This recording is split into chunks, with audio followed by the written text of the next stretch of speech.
Discipline is more important than motivation. What does this mean?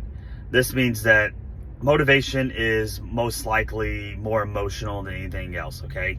It gets you creating that little spark to want to do something.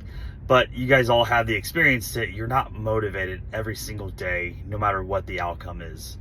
You can be for so long, but eventually that won't carry you. What's going to carry you is going to be your discipline.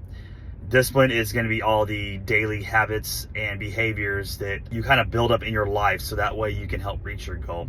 For example, when I work out, I've been doing this religiously, a workout routine every week since probably mid-2009, okay? By doing this, part of my discipline wasn't just setting an alarm clock to wake up and go to the gym and getting to the gym. Part of my discipline, and this carries on through other parts of my life today, is I had to make sure my laundry was done, okay?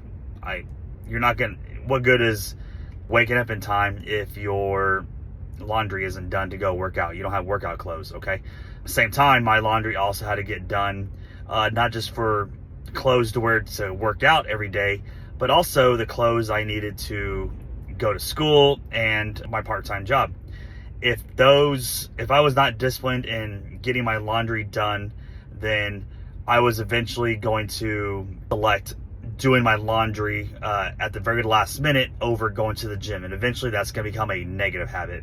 A lot of other times it's going to be making sure that I had certain kinds of food and a certain amount of food in my freezer, in my fridge, or in the cabinets, so that way I had the right kind of food that I wanted to eat and fuel my body, right? And to be healthy.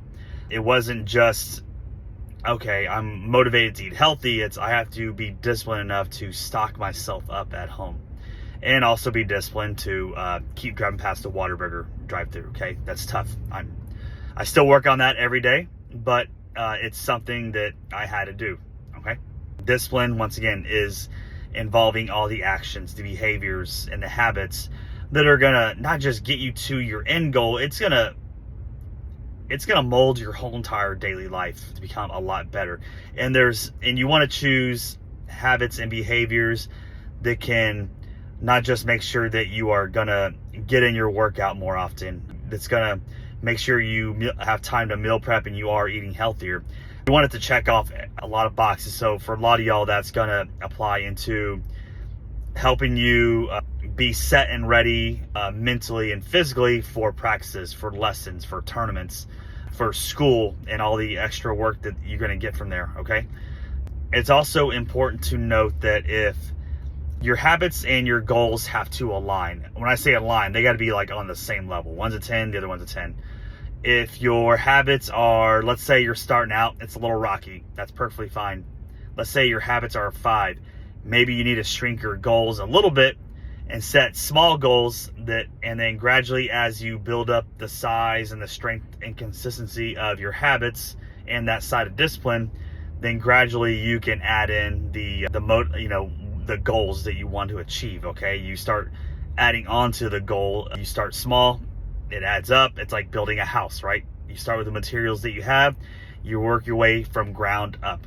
So this is very important. You're not always gonna be motivated. Trust me, as much as I go to the gym every single week, I don't always want to go to the gym every single week or day, okay? There's days I just want to skip, but I know I'm gonna feel better for it. I know that my long-term health and performance are a big driver for me.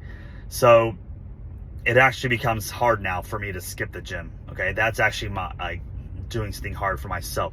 So you need to find out what discipline is. Discipline isn't just very black and white. It's going to be analyzing your habits and behaviors. If you can start slowly changing your habits and behaviors 1 or 2 at a time and get better at them 80% of the time, then you're going to reach your goals sooner than later, and you're going to be a lot happier because you're going to take a lot of bumps out of the road, okay?